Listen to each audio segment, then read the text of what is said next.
You need some ideas? Let me help you out.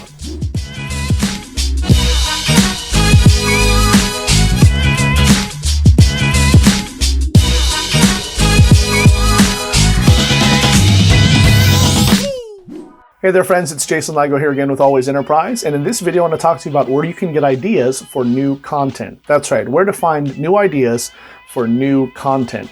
Now, obviously, we all know that content marketing is king, all right? At least you should know it, especially if you're in the online marketing space, if you're looking to become an influencer, or just develop your brand. It's all about developing and creating new content that makes you marketable, that establishes you and positions you as an expert in your field, and ultimately just makes you more followable and desirable. With that said, it's also understood that finding content is always going to be the constant challenge, as it were. Even myself and many others who have been in this game for a very, very long time, we are not without the ability or the resources, I should say, where we can't find content, and yet it's still something that we all have to face as a constant challenge, right? I would argue that even some of the big and heavy hitters like Gary Vee probably struggle to come up with content ideas as well if they were to sit down and just kind of brainstorm and come up with things on the fly. With that said, though, it's very easy to circumvent that as long as you know where to look, and as long as you know where to look, you should hopefully have no problem at least spawning some more creativity in terms of being able to find ways to create content. And so what I'm going to give you in this video today are 3 simple reminders as far as places to look that if you look hard enough, you should hopefully have no problem developing content, at least finding an inspiration to create some, and thereby hopefully continue to keep your content marketing fluids going. Let's get started. Number 1, personal experience. Personal experience. Now, it's kind of the simplest, but most, and I guess you could say it's really overlooked, right? But it's also, again, like I said, the simplest form of looking for material for you to create content. The hang-up, I think, for most people is that they think that maybe because they're not rich, they're not famous, or they're not of, anyone of particular prominence, that they don't really have anything for them to draw upon that would create content that is marketable.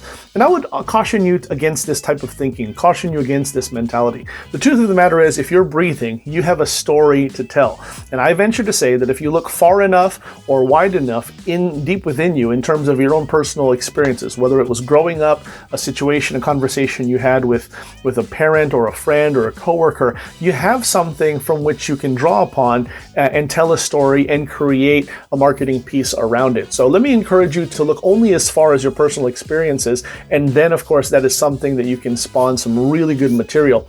Another tip along this line is that I mentioned Gary Vee earlier, and he's one of the greater examples of using personal experiences, because not only does he look far beneath him or far within him to look for memories and stories and things like that, but he creates these personal experiences. This is where something like vlogging and blogging are things that really could take prominence in your life. And so I would encourage you right now, if you're not already doing it, if you're taking a trip, if you're walking around, get in the habit of busting out your camera and capturing and documenting the journey.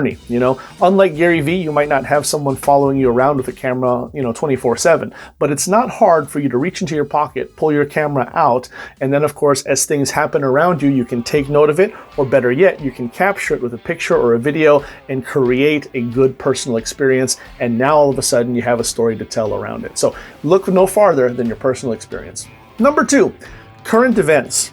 Current events. This again is also very simple, but it's overlooked, and it's easy to not want to dabble into this particular arena, especially if you're a little bit intimidated by it. So for instance, at the time of this video, this past week, there was a huge influx of motion of dropping and rising, just a lot of chaos happening in the cryptocurrency market. A lot of it was spawned because of the actions of a particular individual named Elon Musk, who took an opportunity to get on a public platform and make some comments, and of course, a lot of people think that was very, contributing in terms of what happened in the marketplace.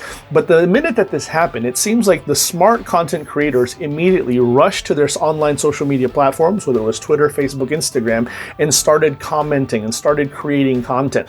And that really is as simple as it can be. So no matter what your field of expertise is, or the niche or the market that you're in, pay attention to what's happening already in the marketplace, already in the news, and when something breaks and something is breaking and kind of makes its way to the forefront in terms of headlines, be among the first to at least react to it, right? Or at least to feature it. And this is extremely powerful because it's a current event, people are already aware of it. Now all you have to do is give your 2 cents, as it were, and now there again you have a great piece of content. So current events, it's a great option. Try it out. Number 3, audience requests. This is probably the most powerful, and I say that because of its source, right? Again, I'm talking about audience requests. In other words, if you already have a following, whether it's on a social media platform, your email list, or maybe a blog or something like that, go ahead and poll your audience. Go ahead and get a feel for what it is that they would like to hear or they would like to see. And it really is just that simple. Nowadays, of course, with social media and with a lot of the tools that we have for communication, it's very easy for you to take a poll, to take a survey,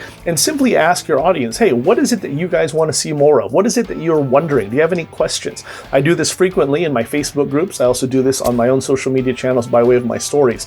It's very easy to simply ask your audience, what is it that they want, all right? You can also pose questions to them just to gain their interest in other things without necessarily asking them what they want to see out of you. Just kind of pick their brain on certain things, see how they might react to a certain topic, and then there again you can develop it further and create a piece of content. So as you can see, my friends, it really is not hard to continue to create content. You just have to be a little bit diligent about it, be vigilant, kind of have your eyes open and aware of certain things that are going on. But between these 3 tips, hopefully you'll have no problem creating further content that will keep you in the fresh content marketing game, and hopefully that'll also help you drive your business. There you have it, my friends. Jason Ligo here again with Always Enterprise. I hope this was helpful to you. Let me go ahead and ask you now, which among these 3 are you most neglecting in your content marketing business right now?